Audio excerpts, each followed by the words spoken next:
patuloy na nananalaytay sa ating puso at isipan, gayon din sa ating likod, upang ipagpatuloy ang kanyang mga. Tayo ko'y magandanda ng Santa Cruz, sa ngalan ng Ama, ng Anak, ng Espiritu Santo.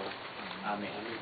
Ang pagpapala ng Panginoong Jesucristo, ang pag-ibig ng Diyos Ama, at ang pakikipagkaisa ng Espiritu Santo ay sumainyong lahat.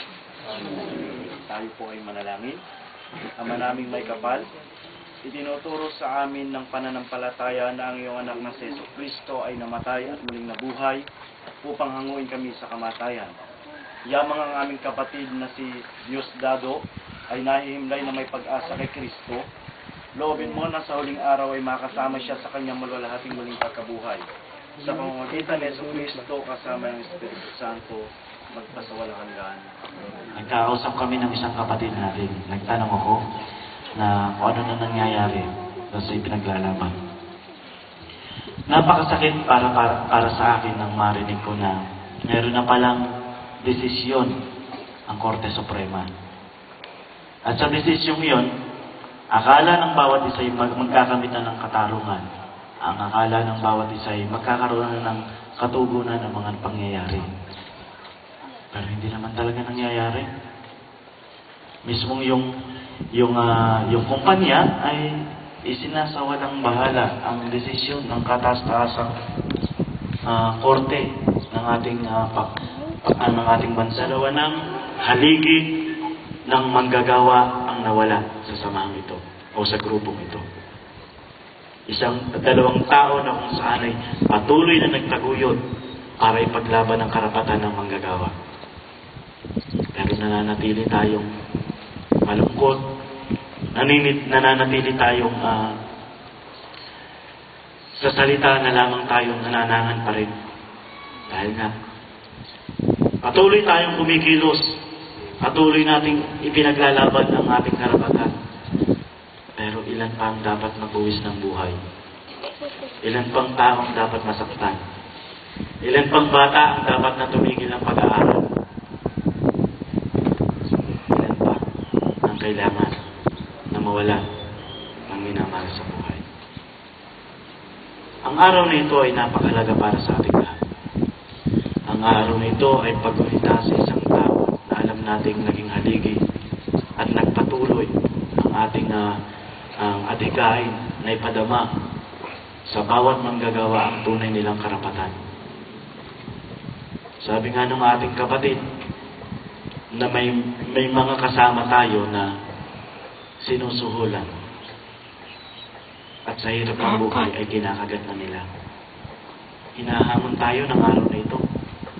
Sana huwag tayo isa sa mga masuhulan. Patuloy nating ipaglaban yung karapatan natin. Patuloy nating ipaglaban yung mga naiwan natin. Huwag nating ipagsawalang bahala.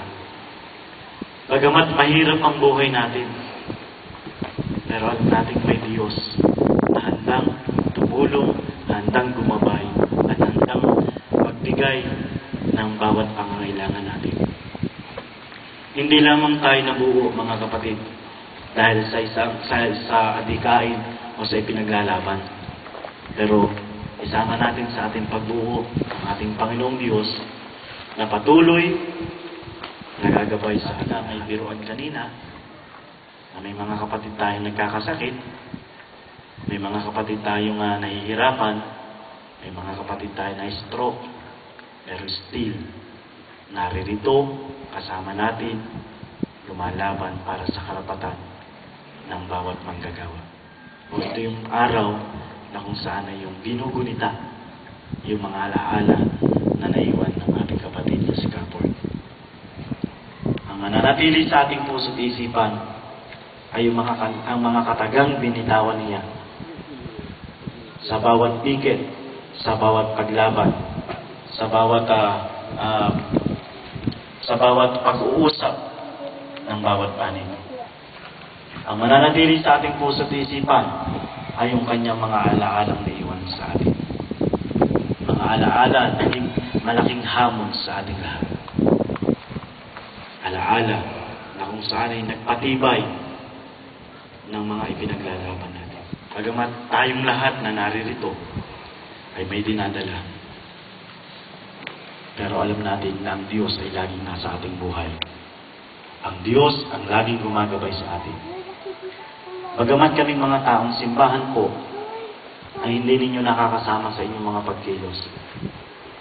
Pero ang aming pong presensya at panalangin na laging nasa. Sana, ang araw na ito ay araw ng patuloy na pakikibakan natin, patuloy na paglaban sa di makatarungang pagpatay ng mga kumpanyang alam natin na ang mga taong pinapatay nila ay ang mga pundasyon ng bawat grupo. Sa ngalan po ng Iglesia Filipina Independiente, sa pangunguna ng aming obispo, ng ating obispo, the Most Reverend Tomas Villamena, at lahat ng kasapian ng kaparian ng Iglesia Filipina Independiente, kami po'y taus-pusong nakikisama sa inyong adikain at taus-pusong nakikiramay sa inyong pagkalumbay sa pagkawala niya.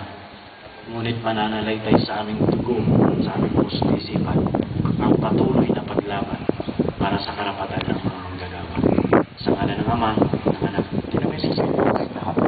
Sapagkat ito ang aking dugo ng bagong tipan, ibinubuhos ko para sa inyo para sa marami. Mga kapatid sa Panginoon, tayo ngayon ay naririto sa puntod ng ating kapatid na si Caport o si Diosdado Fortuna. Pagkukulan natin siya ng pamamaalam, gayon din ang mga paggalang, at ipahayag natin ang pagmamahal sa Kanya. Tanggapin natin ang maluwag sa ating kalooban ang Kanyang pag-alis dito sa naming mababahal. Inihahabin din namin sa iyo ang aming kapatid na si Diosdado na pumanaw sa buhay na ito. Huwag mo siyang pababayaan at pamalagin mo siyang buhay sa iyong piling. Alang-alang sa iyong awa at pag-ibig. Patawarin mo sana ang kanyang mga pagkukulang at nagawang pagkakasala at taglay ng kanyang kahinaan. Manatili naman siyang maligaya sa iyong piling, kasama ng anak at ng Espiritu Santo, magpa sa walang hanggan. Alam na sa iyo, kapatid na Diosdado, mapasapiling ka nawa ng pong may kapal, at ang pagpapala ng Diyos ay iyong paulit sa ngalan ng Ama, ng Anak, at ng Espiritu Santo. Amen.